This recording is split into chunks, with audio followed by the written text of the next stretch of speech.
రాష్ట్ర వ్యాప్తంగా పలు జిల్లాల్లో వరుస దొంగతనాలకు పాల్పడుతూ పోలీసులకు సవాల్గా మారిన మోస్ట్ వాంటెడ్ అంతరాష్ట్ర దొంగ షేక్ రఫీ అలియాస్ పొట్టి రఫీని వినుకొండ పోలీసులు అరెస్టు చేశారు.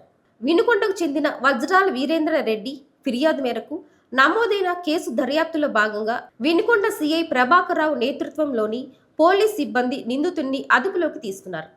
నిందితుడి నుంచి 27 లక్షల విలువైన 7.257 కేజీల వెండి వస్తువులు, గోల్డ్ కేటింగ్ వడ్రానాలు, హారాలు, 6 గ్రాముల బంగారు కమ్మలు, 1,70,000 నగదుతో పాటు దొంగతనాలకు ఉపయోగించిన రాయల్ ఎన్ఫీల్డ్ బైక్, బజాజ్ మెక్సిమో ఆటోలను పోలీసులు సీజ్ చేశారు.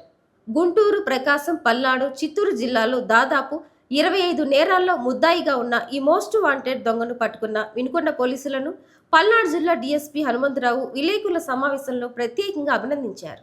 మా వినుకొండ పట్టణ పోలీస్ స్టేషన్లో ఒక అంతర్రాష్ట్ర గజ దొంగని పట్టుకొని మా సిఏ గారు వాళ్ళ సిబ్బంది అత్యంత చాకచక్యంగా సుమారు 27 లక్షల వర్తున్నటువంటి బంగారము, వెండి మరియు నగదు రికవరీ చేయడం జరిగింది.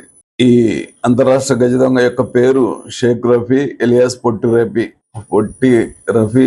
ఇతను వయసు 45 ఏళ్ళు ఉంటాయి. ఇతను యాక్చువల్గా వినుకొండ, అయితే ఖమ్మం అక్కడ ఇక్కడ ఉంటా మొత్తం రాష్ట్రం మొత్తం నేరాలు చేయడం జరుగుతూ ఉంది. రాష్ట్రం మొత్తం మీద ఇప్పటి వరకు దాదాపు 25 నేరాలు చేశాడు. ఇప్పుడు మొన్న రీసెంట్గా మీకు తెలుసు 22వ తారీఖు, పోయిన నెల 22వ తారీఖు మన బంగారం కొట్ల సందులో మెయిన్ బజార్లో వీక్షిత జ్యువెలర్స్లో పైనుంచి కన్నం చేసి లోపలికి వెళ్ళి ఈ కనిపించేటువంటి 7 కేజీల వెండిని తస్కరించి వెళ్ళాడు. దాన్ని మొత్తం ఇంటాక్ట్ రికవరీ చేయడం జరిగింది. అలాగే అద్దంకికి సంబంధించి, మదనపల్లికి సంబంధించి, గిద్దలూరుకి సంబంధించి కూడా కొన్ని అతను కన్ఫెస్ చేసిన దాని మీద అద్దంకి సంబంధించి ఒక 1 lakh క్యాష్ రికవరీ చేయడం జరిగింది.